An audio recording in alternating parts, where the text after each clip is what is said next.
Halo, selamat pagi. Dalam video kali ini saya ingin menjawab pertanyaan dari Mas Arki 1993 ya. Beliau bertanya, tolong dong Om buatin video cara buat alat sepet dari umur yang paling kecil sampai lepas loloh sendiri. Soalnya saya udah nyoba loloh dari 4 anak, cuma satu yang hidup. Yang lain ada yang tersedak atau hidung, mata, mampet kena pakan Om. Dan kekentalannya berapa Om? Oke, kebetulan saya sedang mau meloloh tapi murai batu ya. Untuk kenari hari ini anakan yang kecil-kecil nggak ada, sudah pada mau mandiri. Jadi kalau membaca masalahnya Mas Arki ini, saya ingin menjawab, jika usia masih kecil ya, mungkin baru netes, usia setengah hari atau berapa itu masih boleh diloloh. Nah teman-teman jangan pakai spet yang kayak gini, yang karet kayak gini, karena mulutnya masih terlalu kecil. Jadi kalau kita masukin dia nggak bisa nyampe ke tenggorokan, mungkin bisa pun cuma di ujung mulut, dan akhirnya karena paruhnya juga masih sangat lemah, akhirnya dia nggak bisa nelen dan cenderung tersedak. Jadi kalau yang masih kecil bagaimana? Untuk kenari yang masih kecil, usia misalnya setengah hari sampai 5 hari, itu ngelolahnya pakai gini bos. Ya, ini pakan bubur loloan ya. Taruh di tangan seperti ini, dan kamu cek apakah dia terlalu keras atau terlalu lembek. Jadi naruhnya di tangan seperti ini, lalu diginiin. Nah, ini dimasukin pelan-pelan. Kenapa kok ditaruh di sini? Karena ini nanti pegang kepalanya. Waktu kita siulin, dia mendongakkan kepala, atau mungkin kita pegang sarangnya ya. Nah, ini dimasukin pelan-pelan. Jadi sedikit banget, karena walaupun sedikit dia juga sudah kenyang sih, karena temboloknya masih kecil. Nah, nanti umur 1 hari itu udah bisa segini, agak besar. Umur 2 hari udah agak besar lagi. Seperti itu sampai sekitar umur 5 hari, atau mulutnya sudah bisa masuk sepet ini. Nanti kalau udah bisa masuk akan mudah. Ini masukin sampai tembolok ya.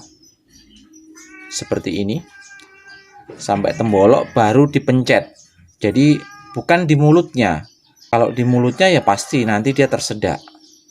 Nah, karena yang masih kecil ya terpaksa akhirnya di mulutnya, tapi dengan volume yang sangat kecil. Caranya pakai lidi seperti ini. Oke ya. Untuk masalah pakan yang tepat bagaimana? Jadi gini, teman-teman harus membuat pakan yang kalau orang Jawa itu bilang luket ya. Jadi pakannya itu halus tapi tidak lengket. Artinya dia bisa tercampur dengan bagus. Nah, tercampur dengan bagus itu dipengaruhi oleh bahannya. Kalau pakan teman-teman tuh tidak bisa begini, tambahkan kuning telur. Tapi bahan dasarnya saya sarankan pakai ini ya. Saya bukan sedang iklan, tapi memang saya pakai ini. Ini Pur Top Song yang coklat. Kenapa saya pakai ini? Karena ini walaupun direndam air dalam jangka lama atau sudah tercampur seperti ini, dia itu nggak menjadi lembek. Dia tetap tercampur dengan bagus seperti ini. Lain kalau bubur atau pakan yang kita beli yang sudah jadi pabrikan itu,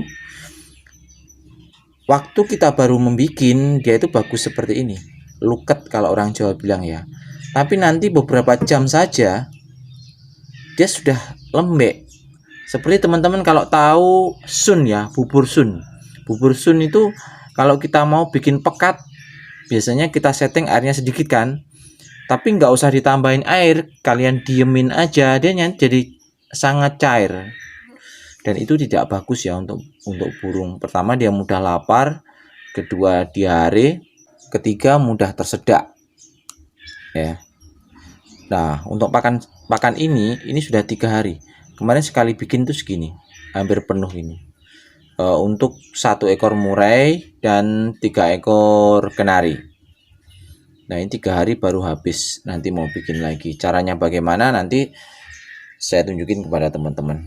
Ini campurannya telur sama pur topsong.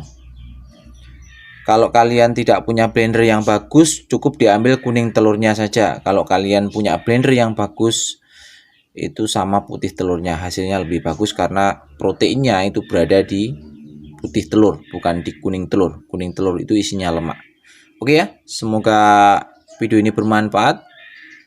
Salam Birmania, salam lestari.